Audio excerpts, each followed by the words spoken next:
देवदत्त सोचने लगा कि अभी मैंने हंस में तीर मारा, पता नहीं हंस कहाँ चला गया। मैंने शिकार तो बड़ी मेहनत से किया, उसको ढूंढना भी तो है। धीरे धीरे धीरे धीरे देवदत्त सिद्धार्थ के पास आ गए और बोले, सिद्धार्थ भैया। हाँ सिद्धार्थ भैया, तुमने एक पक्षी को देखा? सिद्धार्थ बोले, पक्षी? बोले हाँ। कौन सा पक्षी? बोले सिद्धार्थ भैया, एक हंस था जिसमें हमने तीर मारा था, और पता नहीं भैया वो यहीं कहीं गिरा है, अभी अभी मारा है, ताजा ताजा। बोले अच्छा। सिद्धार्थ तो समझ गए कि देवदत्त ने इसको तीर मारा है। बोले अच्छा। बोले हाँ देखा है। बोले कहाँ है? सिद्धार्थ बोले, देवदत्त भैया तुमने तीर मार दिया और वो हंस अब हमारे पास। जैसे इतनी बात देवदत्त ने सुनी तो देवदत्त बोला, ए सिद्धार्थ, तुम्हारे पास हंस कहाँ से आ गई? शिकार तो भाई मैंने किया था। तब देवदत्त से सिद्धार्थ कहने लगे, भैया आपने शिकार किया लेकिन ये हंस मेरे सामने आकर गिर पड़ा। अच्छा। देवदत्त कहने लगे, तो अब हमारा शिकार हमें वापस दो। सिद्धार्थ कहने लगे, नहीं भैया मैं तुम्हें इस हंस को वापस नहीं दूंगा। देवदत्त बोले, क्यों नहीं दोगे? मैंने शिकार किया है, मेरा अधिकार है, मुझे दो मेरा हंस वापस। बोले नहीं, मैं इस हंस को नहीं दूंगा। क्यों नहीं दोगे? क्योंकि मैंने इसका तीर निकाला, मल्लम पट्टी करी, इसको पानी पिलाया और ये अब काफी स्वस्थ हो गया, मैं इसको तुझे नहीं दूंगा। देवदत्त कहने लगे, भैया सिद्धार्थ ज्यादा लड़ाई बढ़ जाएगी, जल्दी से जल्दी मेरा शिकार मुझे दे दो। एक तरफ सिद्धार्थ और एक तरफ देवदत्त दोनों झगड़ा करने लगे। मेरी माताओं, मेरी बहनों, एक भी पक्ष नीचे झुकने के लिए तैयार नहीं था। देवदत्त बोले हंस मेरा है, सिद्धार्थ बोले हंस मेरा है। कोई भी पक्ष तैयार नहीं था झुकने के लिए। धीरे धीरे धीरे मेरे धम्मू बंधु लड़ाई बढ़ती गई और मामला न्यायालय तक पहुंच गया। कहां तक?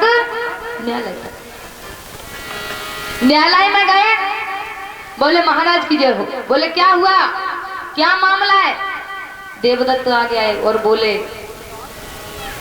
महाराज ये एक हंस है, मैंने इस हंस को तीर मारा, बड़ी ही मेहनत से इसका शिकार किया, लेकिन ये देवदत्त भैया मेरे, वो सिद्धार्थ भैया देवदत्त के हंस को वापस नहीं देता।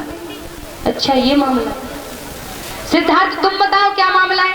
सिद्धार्थ कहने लगे, महाराज इसने देवदत्त ने इसको तीर मारा था, लेकिन ये मेरे सामने गिर पड़ा था, फिर मैंने इसका तीर निकाला था और निकालने के बाद पानी पिलाया, पानी पिलाने के बाद मैंने इसको मलहम पट्टी किया और अपनी छाती से गर्मी पहुंचाई, गर्मी पहुंचाने के बाद ये हंस अब काफी स्वस्थ हो गया, उस पर अधिकार मेरा है, मैं क्यों दूं? न्यायालय जी बड़े परेशान। बोले एक तरफ शिकार के नियम के अनुसार तो ये हंस देवदत्त का है और बचाने के नियम के अनुसार ये हंस सिद्धार्थ का है। अब न्यायालय जी बड़े परेशान, अब क्या किया जाए? बोले तुम दोनों का अधिकार है, अब मैं क्या करूं, मेरी तो कुछ समझ में नहीं आ रहा। बोली अच्छा सा न्याय करना। बोले सुन लो देवदत्त, तुम भी सुन लो और सिद्धार्थ तुम भी सुन लो। अब मैं इस हंस का न्याय मैं खुद नहीं करूंगा, अब इस हंस का न्याय ये हंस खुद करेगा। कैसे करेगा? कि हटो, दोनों को साइड में कर दिया और साइड में करने के बाद हंस को बीच में रख दिया और बोले जो दोनों इस हंस को बारी बारी से बुलाओ, जिसके पास ये हंस आ जाएगा ये हंस उसी का हो जाएगा। अब देखना देवदत्त कैसे बुला रहे। देवदत्त बुला रहे, भैया मैं बुलाऊंगा पहले, बात जल्दी जा रही क्योंकि शिकार तो वही मैं बुलाऊंगा।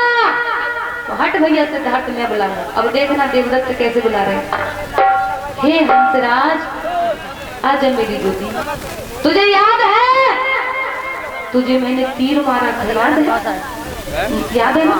कितनी मेहनत, तुझे तीर मारा और तू मुझे छोड़कर पता नहीं कहाँ चला गया। तुझे ढूंढते ढूंढते मैं कितनी परेशान हो गया। हंसराज आ मेरी गोदी में, जल्दी आ हंसराज, जल्दी आ। याद रखना मेरी माताओं, मेरी बहनों, यदि तुम्हारे दरवाजे पर कोई कुत्ता आ जाए और कुत्ता को तुम रोटी डाल दो, फिर वहां डंडा दे दो, तो कुत्ता दूसरे दिन आएगा? बताओ, नहीं आएगा। और तुम कुत्ता आ जाए प्रेम से उसे रोटी खिला दो, दूसरे दिन आ जाए उसे डंडा मत मारो, तो तीसरे दिन पूंछ हिलाता हिलाता तुम्हारे दरवाजे के सामने वो कुत्ता आ जाए।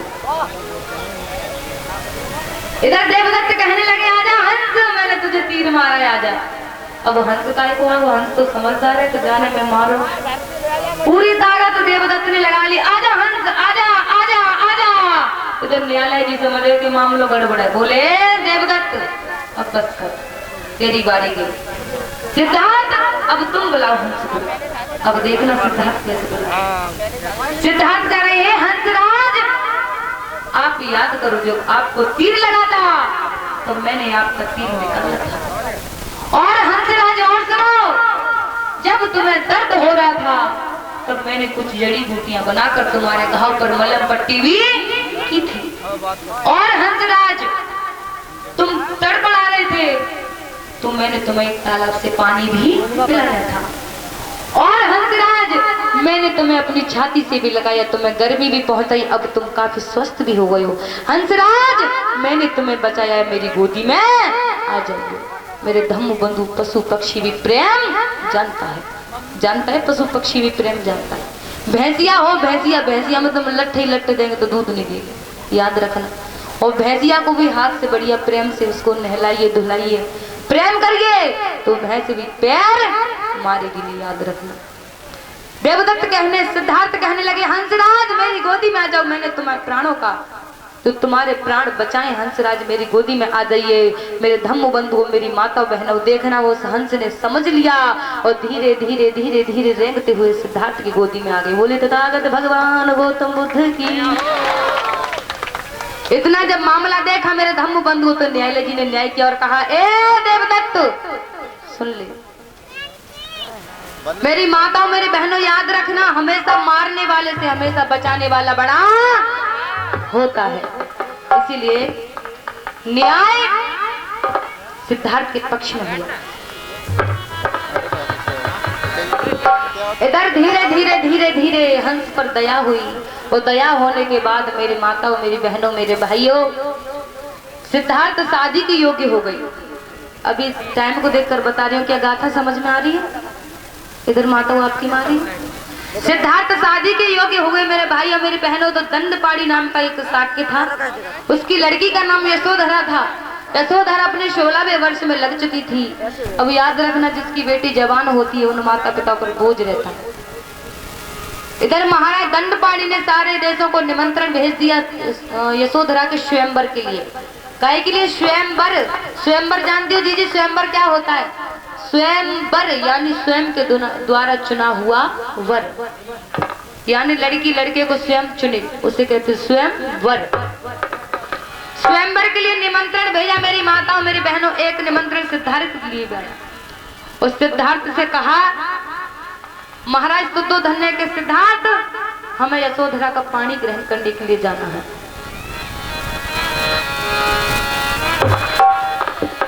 इधर धीरे धीरे धीरे धीरे धीरे धीरे सभी देशों के राजकुमार आए।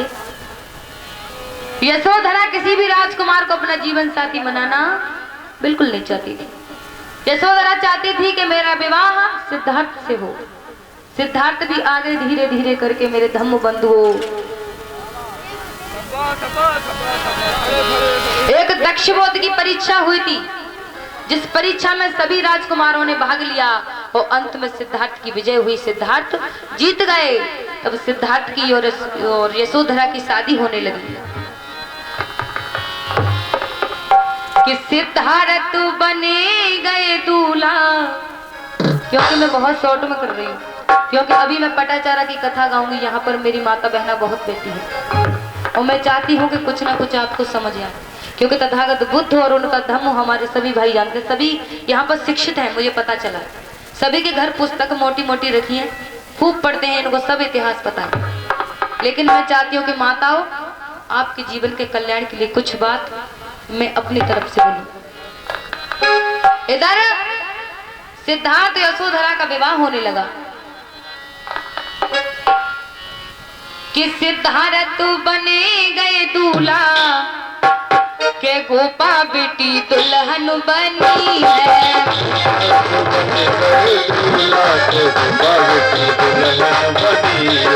सिद्धार्थ बने गए दूल्हा के गोपा बेटी दुल्हन बनी है।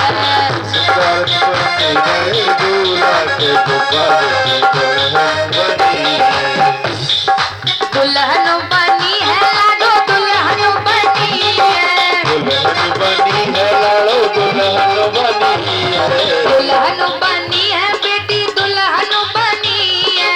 दुल्हन बनी है बेटी दुल्हन बनी है